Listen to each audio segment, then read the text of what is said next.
السلام علیکم ویورز، میرا نام عطاء الرحمان اور آپ دیکھ رہے ہیں عطاء بخاری یوٹیوب چینل۔ قرآن کریم کی مسلسل ایکسپوزیشن کے سلسلے میں آج ہم سورہ البقرہ کی آیت نمبر 177، بڑی ہی اہم آیت، اور اس میں جو بر ہے اس کی قرآن کریم پوری وضاحت کرتا ہے کہ بر کیا ہوتا ہے۔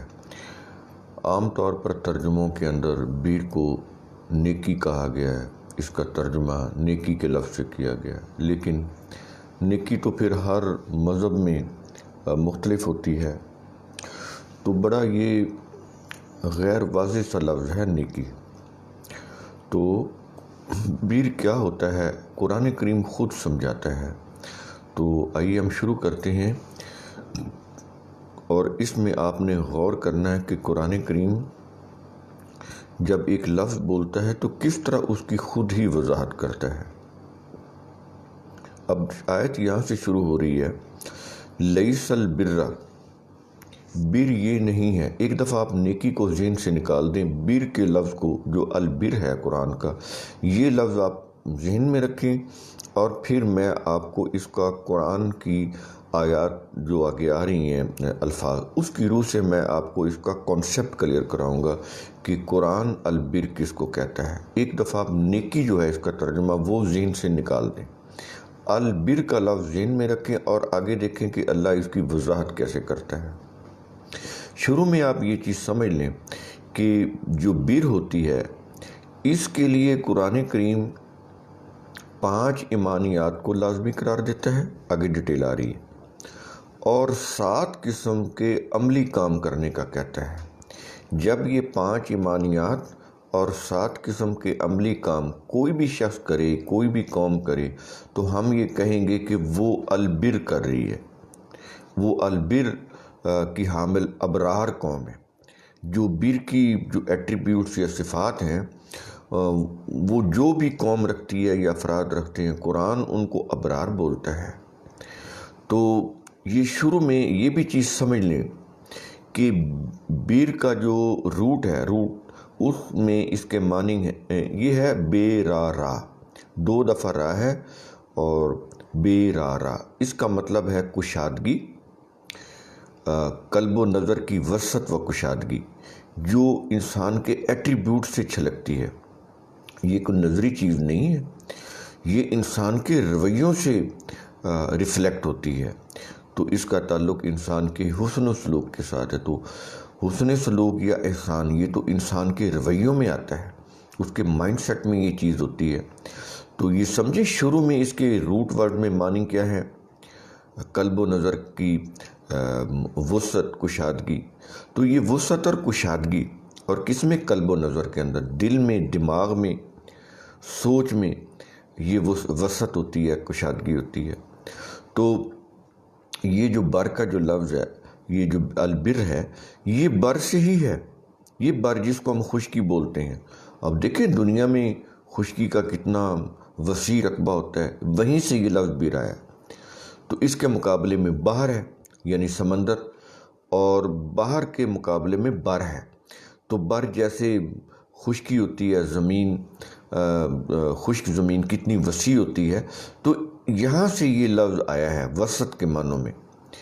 تو قرآن کریم میں بر کے مقابل اسم آیا ہے، یوں کہہ لیں کہ اسم کے مقابلے میں قرآن یہ جو ہے بر لے کر آتا ہے۔ اسم ہم نے بتایا تھا آپ کو کہ یہ جب کوئی انسان غلط کام کرتا ہے جو اللہ کے قانون کی روح سے غلط ہے، تو اس سے انسان کے جو وائٹل فورسز ہیں، ورکنگ فورسز ہیں، نفسیات کی روح سے اس کے اوپر برا اثر پڑتا ہے، جس میں اس کے اندر ویکنس آ جاتی ہے۔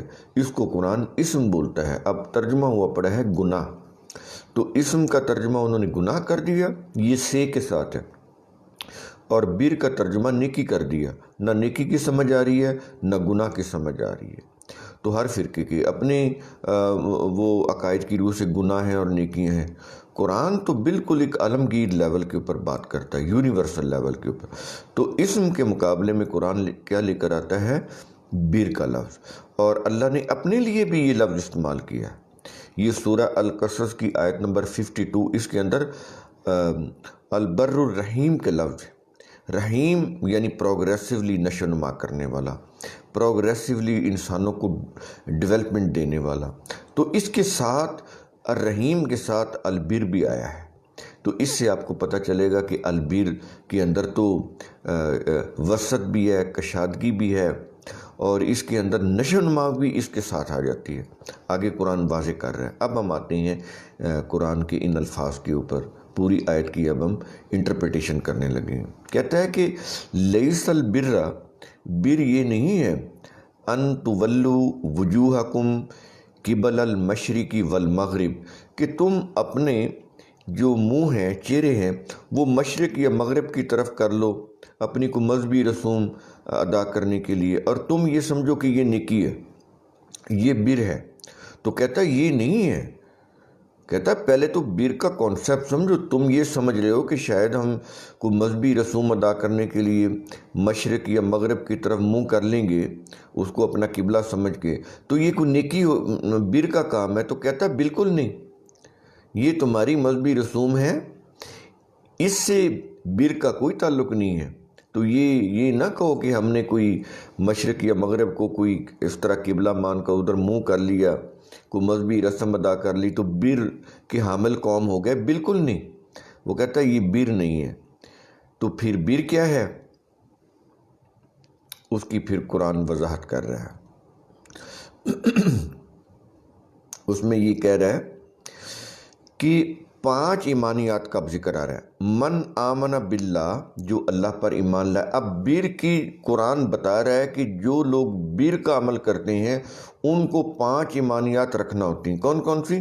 من آمن باللہ، جو اللہ پر ایمان لائے۔ اللہ پر ایمان لانے کا کیا مطلب ہے کہ میں اللہ کو مانتا ہوں یہ ایمان ہو گیا؟ نہیں، جو قوانین ضابطے اللہ نے اپنی کتاب کے اندر دیے ہیں ان کو سمجھنا اور ان کی روح سے عمل کرنا اور ملک کا قانون نظام بنانا، یہ ہے اللہ کے اوپر ایمان لانا۔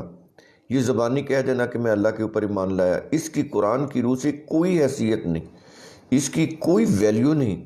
ویلیو تب ہوگی کہ آپ قرآن میں اللہ کے قوانین کو سمجھیں، عمل کریں اور اپنے ملک یا سوسائٹی کا نظام بنائیں، تو پھر یہ ہوگا اللہ پر ایمان۔ اور آگے کہتا ہے والیوم الآخر۔ اب دوسرا ایمان وہ بتا رہا ہے کہ آخرت کے اوپر ایمان۔ یہ آخرت کے اوپر ایمان کیا ہے؟ میں دنیا میں جو بھی کام کر رہا ہوں وہ میرا اچھا کام اور میرا برا کام، ہر اچھا اور برا کام اپنا اچھا اور برا نتیجہ مرتب کر رہا ہے، وہ ریکارڈ ہو رہا ہے، اس کے مطابق ایک فائنل ڈیسیژن ہوگا دا ڈے آف ججمنٹ کو۔ یہ ہے جی والیوم الآخر۔ یہ لفظ کہہ دینا والیوم الآخر سمجھ نہیں آتی۔ قرآن کریم کی روح سے آپ سمجھیں کہ والیوم الآخر کیا ہے۔ قیامت کے دن اپنے عمل کا انسان سمجھے کہ محاسبہ ہوگا، ایک ایک اس کے صحیح عمل کا ذرہ ذرہ اور اس کے غلط عمل کا ذرہ ذرہ، تو حساب ہوگا، اس کا ذرے ذرے کا حساب ہوگا۔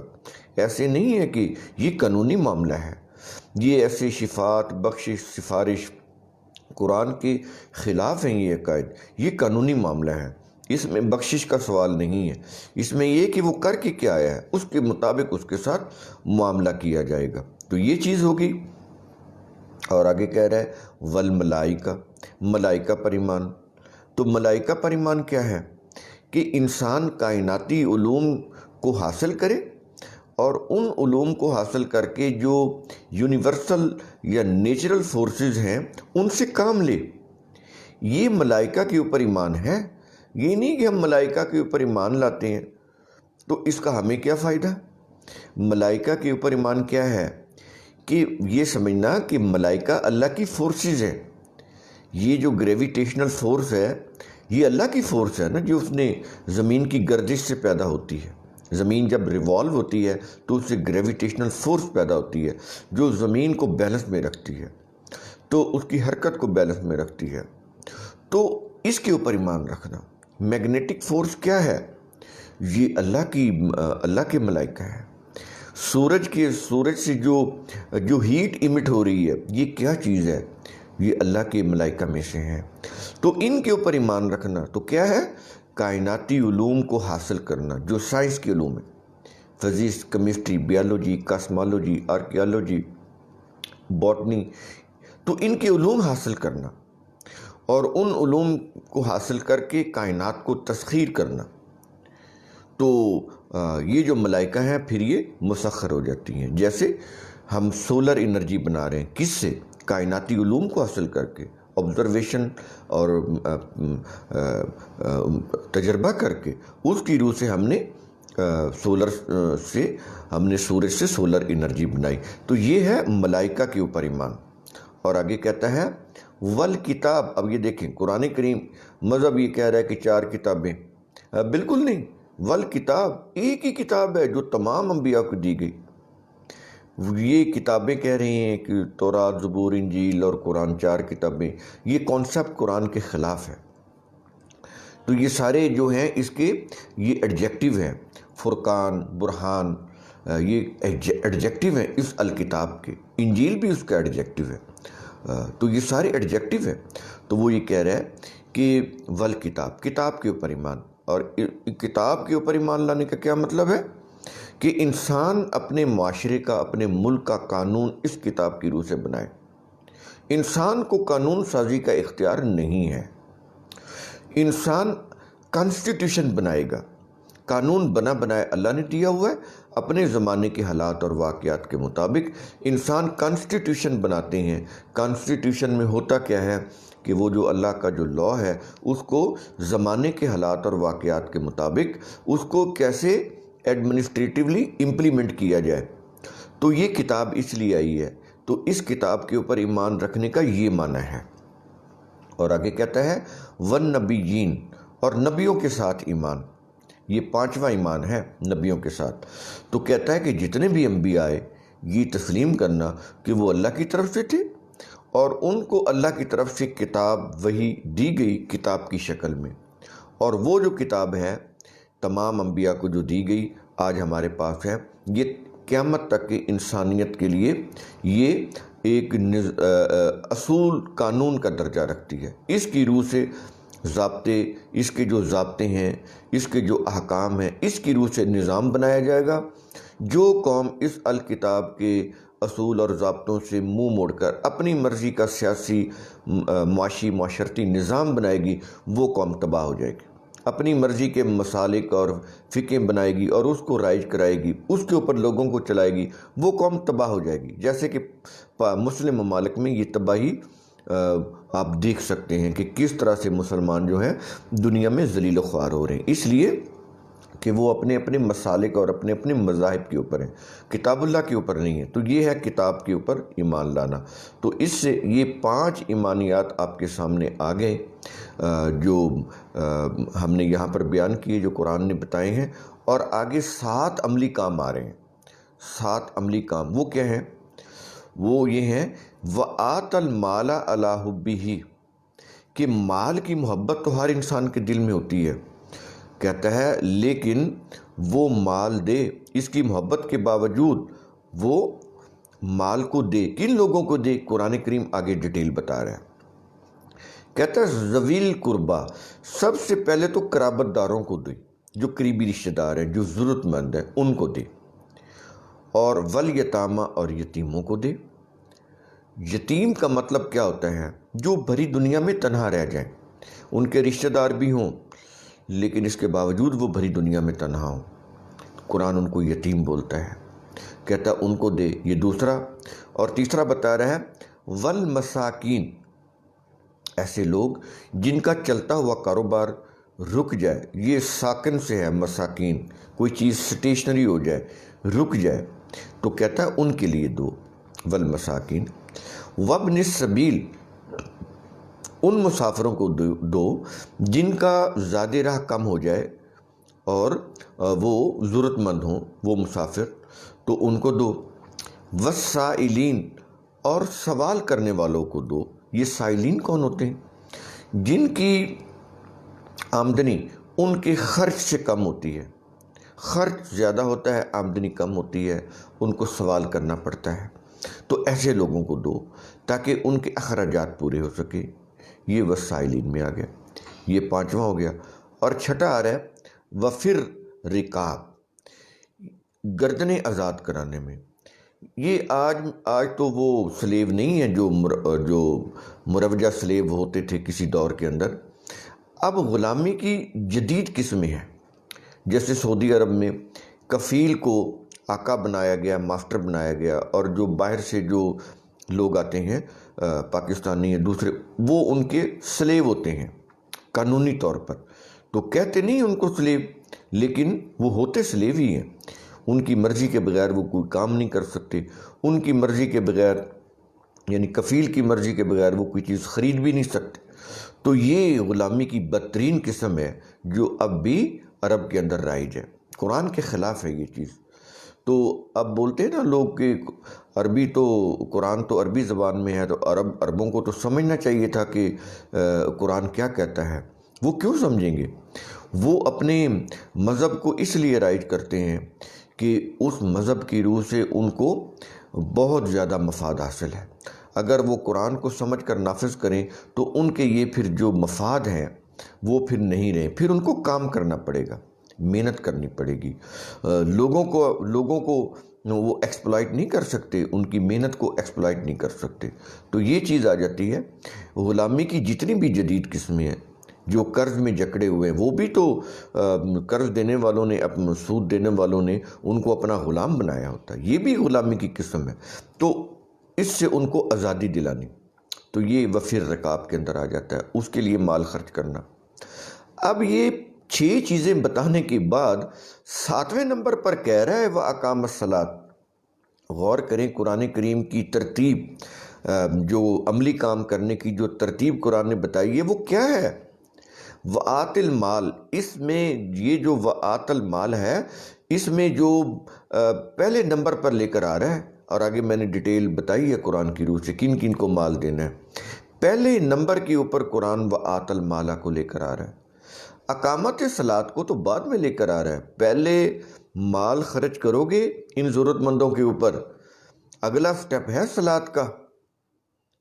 اس سے پتہ چلا آپ کو صلاۃ کیا ہوتی ہے، اور اس صلاۃ کا پھر اس کو کیسے مذہبی رسم یا ورشپ بنایا گیا مذہب کی روح سے۔ تو اس صلاۃ کے نظام کو قرآن کریم وَآتَ الْمَالَ عَلَىٰ حُبِّهِ کے بعد رکھتا ہے۔ پہلے تو یہ کہتا ہے کہ ضرورت مندوں کے اوپر مال خرچ کرو، ایسے نہیں صلاۃ کا عمل تم کر سکو گے جب تک تم ضرورت مندوں کے لیے مال خرچ نہیں کرتے، صلاۃ کا عمل کر ہی نہیں سکتے۔ اور صلاۃ کا عمل ہے کیا؟ ویلفیئر کا نظام، حکومت کی سطح کے اوپر گورنمنٹل وہ جو چیزیں ہیں وہ آ جاتی ہیں صلاۃ کے اندر۔ حکومتی ریاستی سطح کے اوپر لوگوں کی ویلفیئر، لوگوں کی ڈیولپمنٹ کرنا، ان کی رزق کا بندوبست کرنا، یہ ہوتی ہے صلاۃ۔ کوئی بھوکا نہ رہے، کسی کی ضرورت نہ رکی رہے، لوگوں کو روزگار ملے، باعزت ملے، لوگوں کو رزق ملے، بر وقت ملے، بقدر ضرورت ملے، ایز اے چیریٹی نہ ملے، ایز اے رائٹ ملے۔ یہ سارے کام صلاۃ کے اندر آ جاتے ہیں۔ کتنا ویلفیئر کا عظیم نظام قرآن نے دیا، اور مذہب پرستوں نے اس کو وہ ورشپ میں کنورٹ کر دیا۔ یہ ہماری بہت بڑی بدقسمتی ہے کہ ہم اس کو سمجھنے کے لیے بھی تیار نہیں۔ تو پہلے تو وَآتَ الْمَالَ عَلَىٰ حُبِّهِ ہے کہ محبت کے باوجود مال خرچ کرنا، اور پھر ہے اقامت صلاۃ۔ پہلے یہ جذبہ تو پیدا کرو، جب یہ جذبہ ہی پیدا نہیں ہوگا صلاۃ کا عمل کیسے ہوگا؟ پہلے قرآن مائنڈ سیٹ تیار کرتا ہے کیا کہ تم نے مال خرچ کرنا، جو بھی تمہاری ضرورت سے زیادہ ہے وہ ضرورت مندوں کے اوپر خرچ کرنا ہے۔ جب یہ جذبہ پیدا کرو گے تو پھر صلاۃ قائم کرنے کی سطح کے اوپر آ سکو گے۔ تو یہ ہوگی وَاقامت صلاۃ، اقامت صلاۃ۔ سمجھے کیا چیز ہوتی ہے؟ اور جب یہ اقامت صلاۃ ہے تو وہ اس کا مین چیز بتاتا ہے، اس میں ہوتا کیا ہے؟ وَآتَ الزَّکَاۃ۔ جب حکومت کی سطح کے اوپر جب صلاۃ کا نظام قائم ہوگا تو اس میں کیا ہوگا کہ لوگوں کی ڈیولپمنٹ کی جائے گی۔ اور ڈیولپمنٹ 2 طرح کی ہوتی ہے، ایک تو مینٹل ڈیولپمنٹ ہوتی ہے، مینٹل گروتھ، اور دوسری ہوتی ہے فزیکل ڈیولپمنٹ یا فزیکل گروتھ۔ مینٹل ڈیولپمنٹ میں کیا ہوتا ہے؟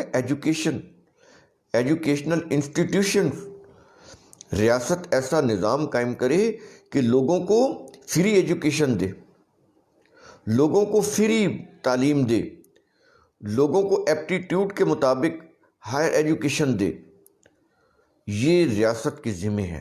یہ زکوٰۃ کے اندر آ رہا ہے۔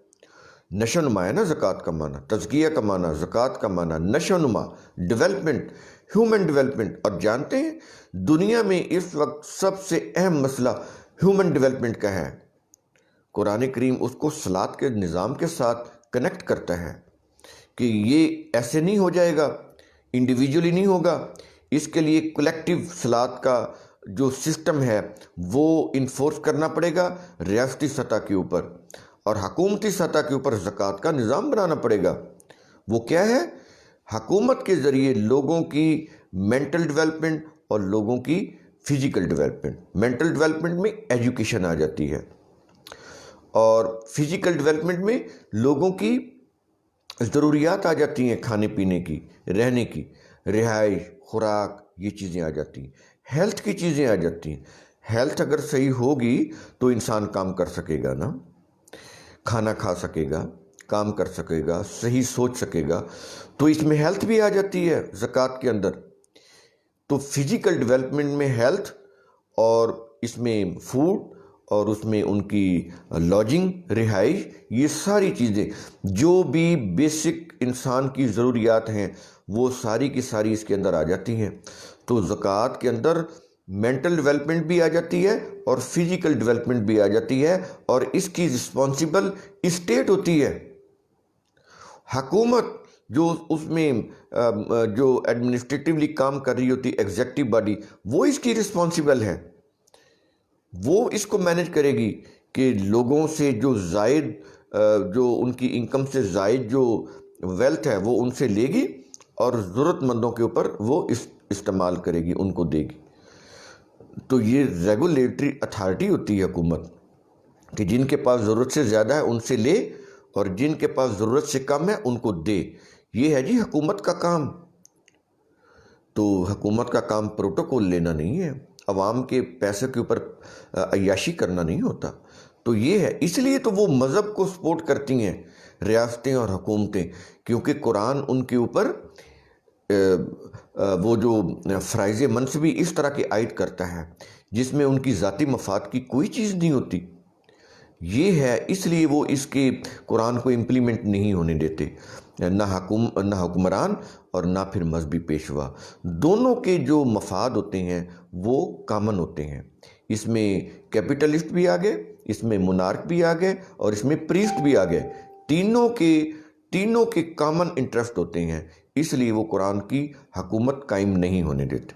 اور آگے کہتا ہے چوتھے نمبر پر، تیسرے نمبر پر تو یہ دوسرے نمبر پر تو اقامت صلاۃ آئی، تیسرے نمبر پر ایتاء زکوٰۃ آ گئی، اور چوتھے نمبر پر آ گیا والموفون بعہدہم اذا عاہدوا، کہ یہ جو بیر کے حامل، خصوصیات کے حامل جو لوگ ہوتے ہیں وہ کیا ہوتے ہیں کہ وہ جب وعدہ کرتے ہیں تو اس وعدے کو پورا کرنے والے ہوتے ہیں۔